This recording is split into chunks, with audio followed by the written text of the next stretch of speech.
Makanya besok kita gunakan hak pilih kita, wajib nyoblos. Kalau saya pribadi, Tile nih, Nur Fadila Yusuf atau Ustadz Tile akan menggunakan hak pilihnya, hak politiknya. Saya besok 2024 nyoblos Presiden Anies Baswedan. Kalau saya jangan iri dong, jangan iri ya. Loh, nggak ngapa-ngapa, silakan demokrasi. Lah itu mah hak saya, itu hak saya lah, hak saya. Jangan pada baper, lah jangan kesel lah, itu mah hak saya. Bukan kampanye, saya ngunjukin doang. Besok nih, hak suara saya gunakan Pilpres buat Pak Anies.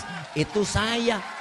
Lah itu mah silakan, bapak ibu mah silakan lah, itu mah hak ibu silakan lah, lah nggak ngapa-ngapa, silakan lah nggak ngapa-ngapa, demokrasi bebas-bebas aja lah, boleh dong.